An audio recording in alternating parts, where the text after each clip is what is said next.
Meanwhile, homelessness and housing are going to be a major focus as this new legislative session kicks off. The new Senate Republican leader, San Diego Senator Brian Jones, introduced a bill that would ban homeless encampments near sensitive areas like schools and parks across the state. Our political reporter Morgan Reiner joins us now with both sides. Morgan. Laura, Jones wanted to make it clear while this bill would make it a crime to camp near those sensitive areas, it's up to the cities if they want to take action on it. Now, the California Homeless Union says they've successfully fought measures like this in the past, and they do not plan on stopping.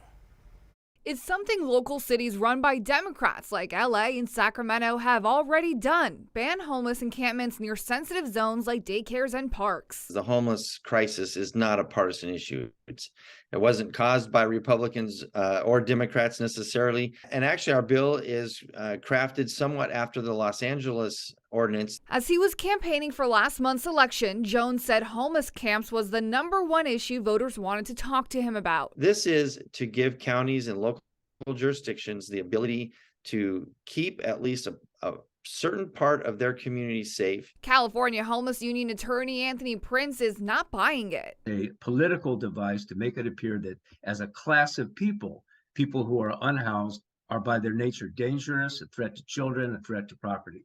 Again, the statistics don't bear it out, and we never see the figures. We never see the actual numbers. We hear people, oh, someone got mad at me, somebody threw something at me, and they're homeless. Therefore, do we criminalize the entire population of unhoused people? It's no more acceptable than saying, oh, an African-American person committed a crime.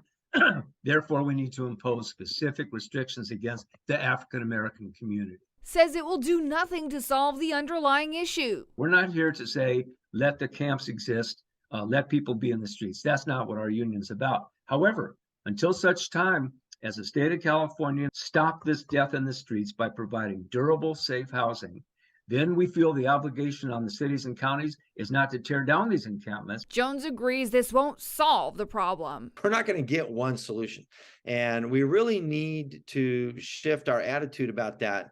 This is just one solution to keep a particular part of our neighborhoods safe.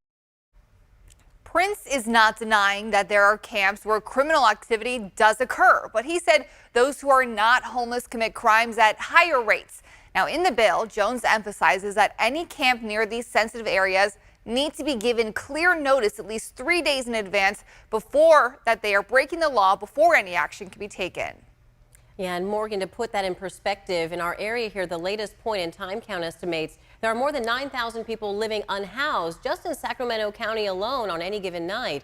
Thank you for those updates, and Morgan, keep us posted on any new developments. After the city council, the city and county unanimously agreed to enter a joint agreement to solve the homelessness crisis. We talked with homeless people about whether this proposal is what they would want. The agreement includes 200 more shelter beds in a year, workers to go into encampments and sign people up for full services.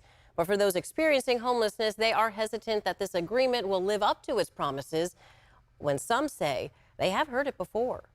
I was at Miller Park. I was at X Street, then they sent me over to the motel, then they lost funding, and I was back out here on the street again. So, I mean, they didn't do nothing for me. Coming up on ABC 10 News at 6, we'll have more on what's next and the differences you will be able to see when walking around in the community.